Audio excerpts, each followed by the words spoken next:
बहुत कम एज में heart attack आ रहे हैं। ऐसा क्यों हो रहा है? हमारा लाइफस्टाइल बहुत रैपिडली चेंज हो रहा है। फिजिकल इनएक्टिविटी है और प्रोसेस्ड फूड है।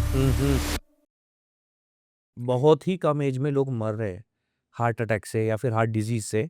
ऐसा क्यों हो रहा है और क्या रीजन है उसके पीछे? सागर, ये बहुत इंपॉर्टेंट टॉपिक है, इसमें बहुत लोगों को इंटरेस्ट होगा। हम्म। और मैं ये बात बताना चाहूँगा कि जब मेरे पापा ने प्रैक्टिस स्टार्ट की थी 40 इयर्स बैक, हम्म।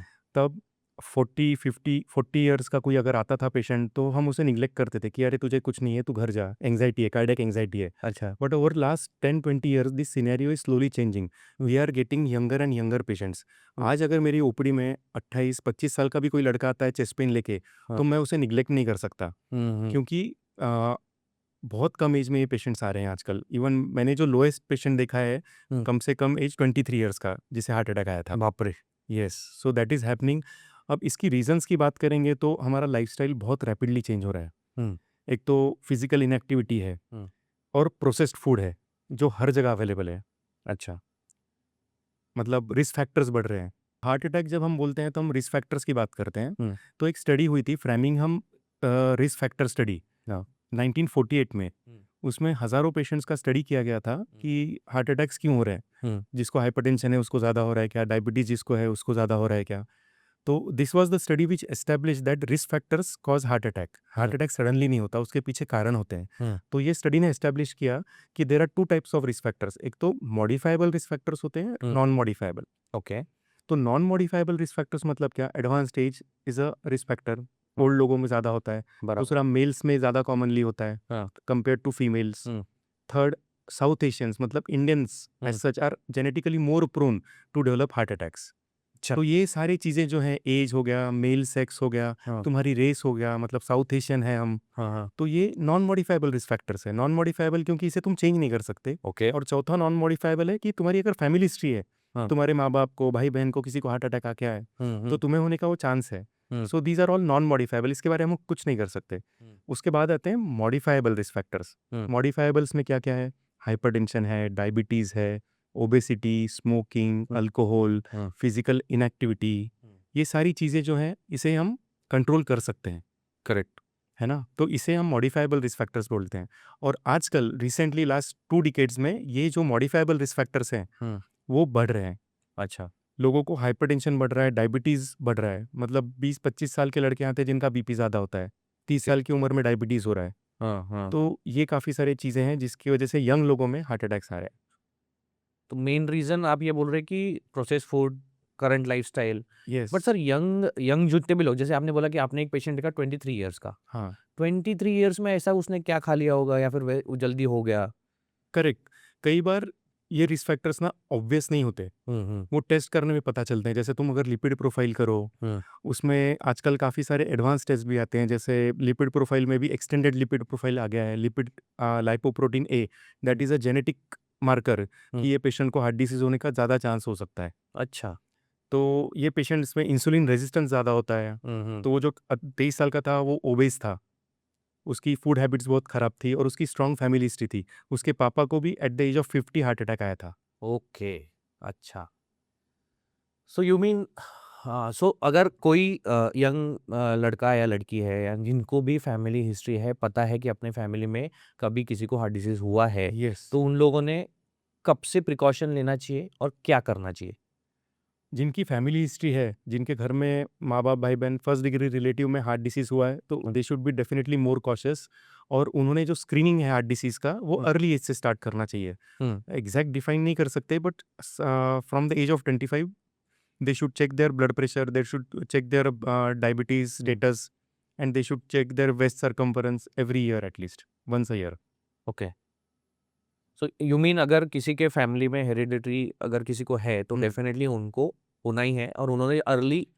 100% होना ही है ऐसा नहीं बोल सकते, बट प्रोबेबिलिटी ज़्यादा है। अच्छा। हमारा मेडिकल साइंस ना कभी भी 0% और 100% नहीं होता। इट इज़ अच्छा। Always a game of probability. Hmm.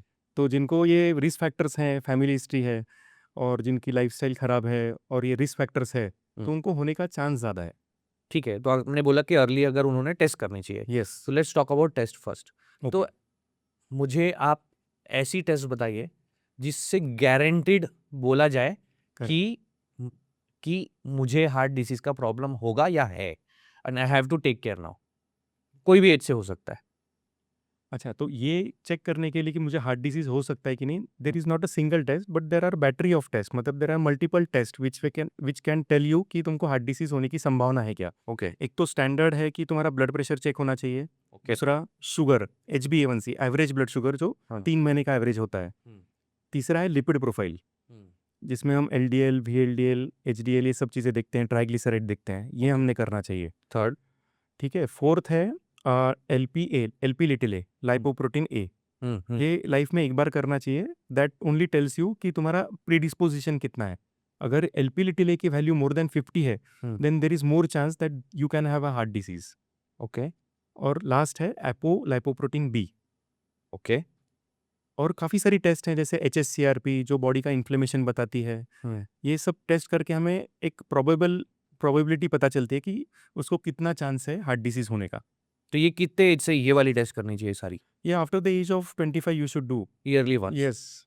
Okay and then आपने जो लास्ट की बताई LPA but LP LP little A, little हाँ। एंड बी का भी कुछ बताया? Apo B, hypo B. LP little A, apo B and HSCRP। Hmm, apart from lipid profile आजकल ये हम 3 एक्स्ट्रा टेस्ट करते हैं स्पेशली यंग लोगों में, हाँ, ताकि उनको अवेयर कर सकें, क्योंकि अगर इनकी वैल्यू ज़्यादा है hmm, so they should be screening themselves more frequently. अच्छा। Then what about ECG, TMT ये सारी जो टेस्ट है ये किन के लिए है? ECG, इको, TMT ये थोड़ी एडवांस टेस्ट हैं। हुँ, जिनको कुछ सिम्टम्स है, जिसको किसी को चेस्ट पेन है, हुँ, ब्रेथलेसनेस है, तो उन्होंने ये टेस्ट हॉस्पिटल में जाके करनी चाहिए। अच्छा। तो रेगुलरली अगर 25 से हमने करना है, हमें सोचना है तो आपने जो पहले टेस्ट बताई थी, हाँ। जिसे कुछ प्रॉब्लम हो रहा है, सिम्पटम्स हो रहा है तो उन्होंने क्या टेस्ट करनी चाहिए quickly? Apart from blood test you should do ECG and echo. हुँ, और उसके बाद भी अगर डॉक्टर को लगता है कि नहीं इसकी प्रोबेबिलिटी ज़्यादा है, हुँ, उसके ब्लड टेस्ट देख के या उसकी फैमिली हिस्ट्री देख के, तो he can advise you to undergo treadmill test. हुँ, हुँ, हुँ, क्योंकि कई बार ना हमको एट रेस्ट सिम्टम नहीं रहते, बट जब हम चलते हैं तब ब्रेथलेसनेस होता है। तो ओके। ट्रेडमिल टेस्ट में क्या करते हैं कि ECG अटैच करते हैं हुँ, और आपको एक मशीन पे चलने लगाते हैं। हुँ, और चलते वक्त तुम्हारा BP मेजर होता है, चलते वक्त तुम्हारा ECG निकलता है। हुँ, और उस वक्त उसमें कुछ चेंजेस आए तो हम उसको पॉजिटिव टेस्ट रिपोर्ट करते हैं। अच्छा। अगर वो टेस्ट पॉजिटिव आती है then you go for other advance test like angiography and all. Hmm, hmm, hmm, hmm. There is a test called CT angiogram, right? Right. तो ये टेस्ट आप क्यों नहीं रिकमेंड कर रहे अभी? CT एंजियोग्राफी ये एक स्पेशलाइज्ड टेस्ट है। हुँ, और ये हर एक में रिकमेंड नहीं की जा सकती। जिनको लो टू इंटरमीडिएट प्रोबेबिलिटी है उनके लिए ECG, echo, TMT and blood test is enough. Hmm, इन टेस्ट में अगर डॉक्टर को कुछ डाउट लगता है हुँ, या पेशेंट को अदर रिस्क फैक्टर्स बहुत ज़्यादा है, हुँ, तो उनमें ही ये टेस्ट की जानी चाहिए। जनरली ये टेस्ट जिनको लो टू इंटरमीडिएट प्रोबेबिलिटी है, हुँ, हुँ, जिनकी फैमिली हिस्ट्री स्ट्रांग है हुँ, और ब्लड टेस्ट एबनॉर्मल है, हुँ, उनमें ये टेस्ट कर सकते हैं। बट जनरलाइज्ड ये बोलना कि सारे इंडियंस को सबने ये टेस्ट कर लेना चाहिए, हुँ, ये गलत होगा। अच्छा। It should be advised by doctor based on your other test, basic test, blood panel और ECG एंड इको। हुँ, इसके बेसिस पे अगर डॉक्टर को डाउट लगता है क्लियर करने के लिए, then you can go for CT angiography. Okay. उसमें होता क्या है, अगर हम नॉर्मल पर्सन का just for the sake of it अगर ये सिटी एंजियोग्राफी कर लें, हुँ, तो कई बार उसमें 20-30% ब्लॉक आता है। हुँ, हुँ, हुँ, और मैंने ऐसे पेशेंट्स देखे हैं कि वो बहुत कॉन्शियस, बहुत एंग्शियस हो जाते हैं उसको लेके कि राइट। लास्ट ईयर मेरा 20% था। हुँ, तो मैंने देखा है कि उनको साइकोलॉजिस्ट की, साइकियाट्रिस्ट की ज़रूरत पड़ती है, फिर हर साल वो सिटी एंजियो करते रहते हैं। करेक्ट। तो कैजुअली वो टेस्ट कर लेना I won't recommend. Okay, only after मतलब डॉक्टर ने बाकी सारी चेक करी और लग रहा है कि डाउट है तभी डॉक्टर को कराई। लग रहा है कि नहीं, डाउट लग रहा है कि क्लियर नहीं हो रहा है, कि हुँ, नहीं उसका TMT बॉर्डरलाइन पॉजिटिव है, हुँ, लिपिड प्रोफाइल थोड़ा रेज्ड है, फैमिली हिस्ट्री स्ट्रांग है, हुँ, इसके ब्रदर की कम एज में डेथ हो गई है, हुँ, हुँ, हुँ, तो definitely he will advise you to undergo CT angiography. Right. So जिसे जिसे हिस्ट्री है 25 हुँ। से उन्होंने वो जो बेसिक टेस्ट आपने बताए वो अ, एज ऑफ मुझे लगता है कि एज ऑफ 35 इज़ समथिंग जहाँ से मैंने देखा है कि आजकल 30 से बहुत ज़्यादा प्रॉब्लम चालू हुए हैं। Yes, yes. मी बीइंग 38 मैं भी मेरे साथ वालों को देखा है। हाँ। बहुत सारे पोस्ट कोविड मैंने देखे लोगों को इवन अभी जो यंग जनरेशन है आफ्टर 30 से 40 के बीच में जो एज ग्रुप है ना, वहाँ बहुत प्रॉब्लम्स देख रहा हूँ मैं। कंसिडरिंग मेरे फ्रेंड सर्कल ले लो, मेरे जानने वाले, पहचानने वाले, क्या हो रहा है 30 टू 40 में ऐसा? जैसे कि मैंने पहले भी कहा और आपने भी ये सुना है कि यंग एज में ज़्यादा हो रहा है। हाँ। तो in fact heart attack less than 45 में almost 20% of Indians are suffering from heart attack in this age group. बाप रे! That is a significant and really worrisome statistics. हुँ। तो उसके कॉजेज़ तो वही है, मतलब लाइफ़स्टाइल। हाँ। क्योंकि मेरे ख्याल से ना ईयर 2000 से, मतलब मेरे बचपन में ये हुँ। पैकेज्ड फूड इतना अवेलेबल नहीं था, रेस्टोरेंट्स इतने नहीं थे। हाँ। जो ईयर 2000 से ये पैकेज फूड, इवन आप गाँव में जाओ, हुँ। वहाँ पे बाकी कुछ नहीं रहेगा पर कोई भी किराना स्टोर पे ऐसे पैकेट लटके रहेंगे। करेक्ट। तो इसमें इतने प्रिजर्वेटिव होते हैं, माल्टोडेक्सट्रिन होता है एंड हुँ। सॉल्ट कंटेंट इतना ज़्यादा होता है उसको, और शहर में जो मिलते हैं उससे भी पुअर क्वालिटी का स्टफ गाँव में मिलता है you are right. And that is cheap also. हुँ। तो वो बहुत हाई अमाउंट में कंज़्यूम होता है। तो इसलिए गाँव के भी लोगों को मतलब यंग लड़कों को, गाँव के भी यंग लड़कों को अटैक्स आते हैं। बाप रे!